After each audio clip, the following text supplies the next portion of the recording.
Unsolved paper वर्ष 2024 set 3 HX part 9 question number 25।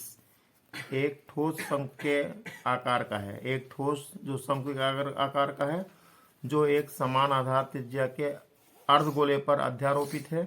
यदि अर्धगोले का वक्रपृष्ठ तथा शंकु का वक्रपृष्ठ समान हो तो शंकु की त्रिज्या और ऊंचाई का अनुपात ज्ञात कीजिए।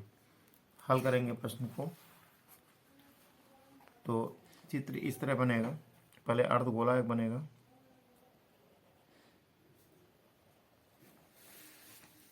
ये अर्धगोला यहाँ बन गया। अर्धगोले पर शंकु अध्यारोपित है। यह अर्धगोला हुआ और अर्धगोले का ये व्यास है, यहाँ त्रिज्या हुई, इतने पर से त्रिज्या हुई, इस पर शंकु बना हुआ है।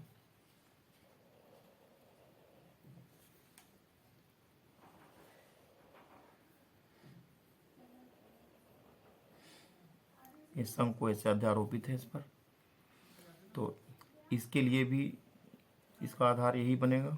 शंकु के लिए भी अर्धगोले के लिए बना ही है।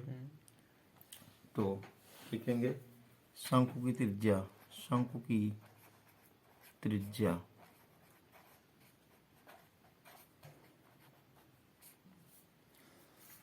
R बराबर, शंकु की त्रिज्या बराबर दिया गया गोले की त्रिज्या।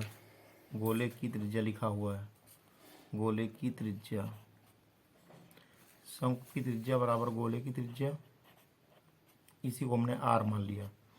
तो अब लिखेंगे शंकु का वक्रपृष्ठ, शंकु का वक्रपृष्ठ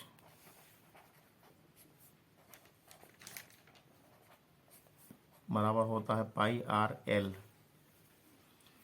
तथा अर्धगोले का वक्रपृष्ठ, तथा अर्धगोले का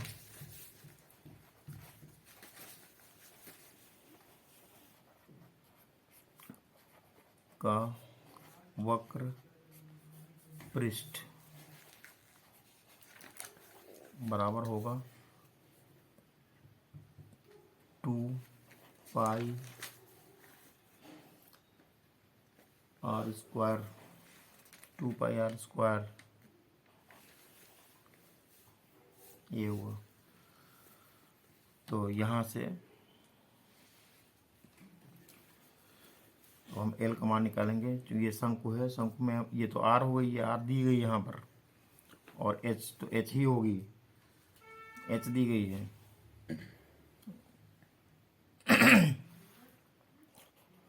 तो एल निकालेंगे पहले। एल बराबर होगा अंडर रूट के अंदर h square plus r square. ये एल बराबर होगा, एल का ये सूत्र होता है, एल बराबर इतना। तो अब हम यहाँ से, चूंकि लिखा हुआ अर्धगोले का वक्रपृष्ठ तथा शंकु का वक्रपृष्ठ समान है, अर्धगोले का वक्रपृष्ठ तथा शंकु का वक्रपृष्ठ समान है, लिखेंगे दिया है, दिया है अर्धगोले का वक्रपृष्ठ बराबर शंकु का वक्रपृष्ठ, अर्धगोले का वक्रपृष्ठ बराबर शंकु का वक्रपृष्ठ, शंकु का वक्रपृष्ठ। ये दोनों बराबर हैं, तो इसका मतलब ये हुआ कि 2 पाई आर स्क्वायर अर्धगोले का वक्रपृष्ठ बराबर है पाई आर एल के। तो यहाँ से इसको लिख सकते हैं 2 पाई आर स्क्वायर को आर इंटू आर 2 बार लिख सकते हैं, बराबर यहाँ पाई आर एल लिखा है। तो यहाँ से ये पाई कटा इससे, और ये आर इससे कट गया यहाँ से, बचा 2 और आर बचा। तो इसका मतलब ये हुआ, this implies that 2r equal to l. तो सॉरी, ये एल होगा, एल, इस लाइन को काटते हैं, यहाँ लिखेंगे 2r equal to l. This implies that l बराबर 2r आ गया। तो जहाँ एल होगा वहाँ 2r हम रख सकते हैं। एल बराबर 2r आया, तो सूत्र ये होता है, चूंकि सूत्र है एल बराबर, चूंकि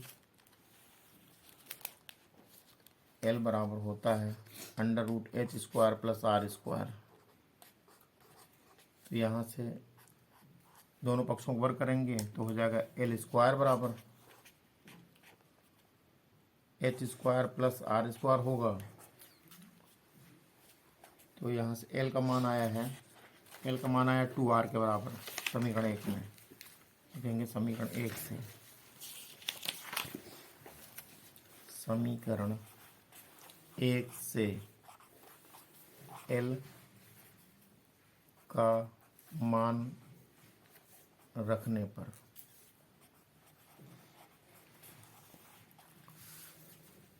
तो एल का मान है, एल बराबर लिखा है 2r, यहाँ लिखेंगे 2r का स्क्वायर बराबर h square plus r square. तो ये हो जाएगा 4r स्क्वायर, 4r स्क्वायर हुआ है और ये आर स्क्वायर इधर आ गया माइनस में हो गया बराबर यहाँ एच स्क्वायर हुआ। 4r स्क्वायर से एक आर स्क्वायर जाएगा, 3r स्क्वायर बचेगा बराबर हुआ एच स्क्वायर। तो यहाँ से दोनों पक्षों का वर्गमूल ले लेंगे तो हो जाएगा अंडर रूट 3r बराबर यहाँ एच आया। दोनों पक्षों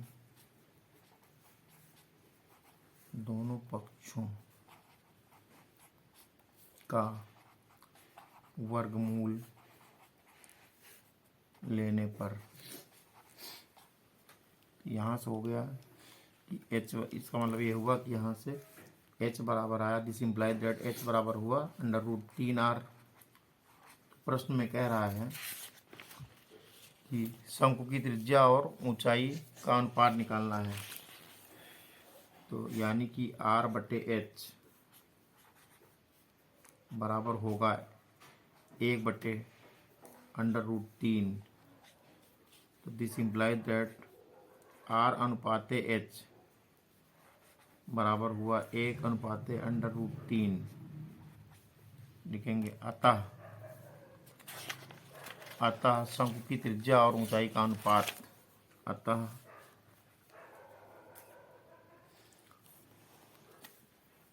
शंकु की त्रिज्या और ऊंचाई का अनुपात बराबर होगा 1 अनुपाते अंडर रूट 3, 1 अनुपाते अंडर रूट 3। यही हमारा आंसर हो गया। क्वेश्चन नंबर 25 का अथवा हल करेंगे।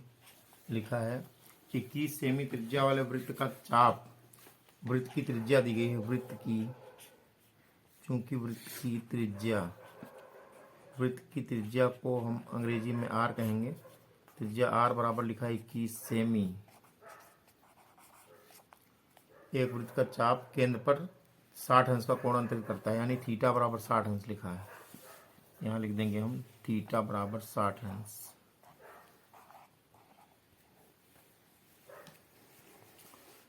तो चाप द्वारा बनाया गया त्रिज्यखंड का क्षेत्रफल, सूत्र होता है, क्योंकि त्रिज्यखंड का क्षेत्रफल, त्रिज्यखंड का क्षेत्रफल बराबर होता है पाई r स्क्वायर थीटा बटे 360 अंश। यहाँ से पाई का मान रखेंगे हम 22/7 गुणे r का मान 21 है तो 21 गुणे 21 दो बार लिखेंगे। थीटा का मान है 60 है तो यहाँ 60 लिखेंगे बटे 360 है। यहाँ से ये कटेगा 6 6 36, 6 बार गया, 7 3 21 होगा, 3 बार आया, ये 6 इससे काटेंगे इसको हम, 3 एकन्नम 3, 3 दूनी 6, फिर 2 से काटेंगे, 2 एकन्नम 2 होगा, 2 ग्यारहम 22 होगा। ये बन गया जाकर यहाँ पर 11 गुणे 21, 11 बचा 21 को कुछ बचा ही नहीं इसके अलावा, तो गुणा करेंगे हो जाएगा 231 सेमी स्क्वायर। क्षेत्रफल है तो 200 सेमी स्क्वायर लिखेंगे। अतः त्रिज्यखंड का क्षेत्रफल बराबर, अतः त्रिज्यखंड का क्षेत्रफल